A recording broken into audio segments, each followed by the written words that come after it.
Oke adik-adik, ketemu lagi dengan kakak di kimia organik ya. Sekarang kita akan coba untuk membahas soal berikutnya.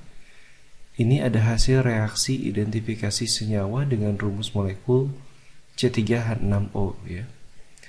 Hasil reaksi identifikasinya yaitu yang pertama, dengan reaksi Fehling menghasilkan endapan merah bata. Yang kedua, oksidasi dengan suatu oksidator menghasilkan senyawa yang dapat memerahkan lakmus biru. Ya. Gugus fungsi senyawa karbon tersebut adalah apakah A, B, C, D atau E gitu ya. Baik adik-adik, kita akan coba bahas untuk soal ini ya. Tapi seperti biasa kita tulis dulu di sini jawab U gitu ya. Nah, adik-adik kita lihat kita punya senyawa C3H6O ya. Adik-adik ingat ya rumus molekulnya Cn ya H2NO ya. Jadi C kali 3 C3 H2 kali 3O. Nah, adik-adik ingat rumus ini? Ini adalah rumus molekul dari aldehid dan keton adik-adik. Ya. Jadi sebenarnya dengan diketahuinya rumus ini ya, kita bisa memastikan apakah ini aldehid atau keton. Nah, reaksi identifikasi lanjutan dilakukan ya dengan melakukan reaksi Fehling. Ya.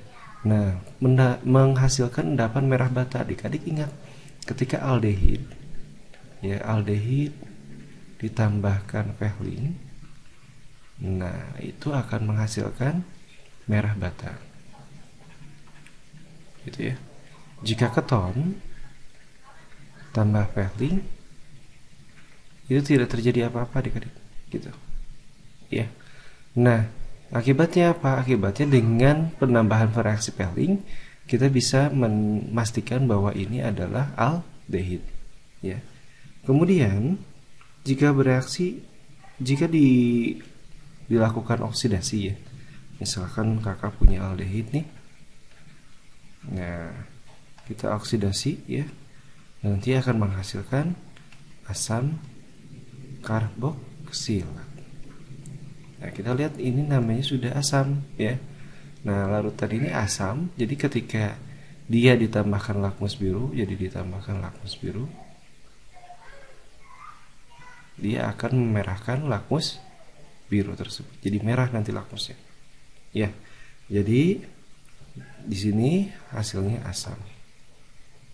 Nah, gitu ya. Jadi yang pertama kita pastikan bahwa ini aldehid melalui Fehling, yang kedua dengan melakukan oksidasi gitu ya, menghasilkan asam karboksilat yang bersifat asam.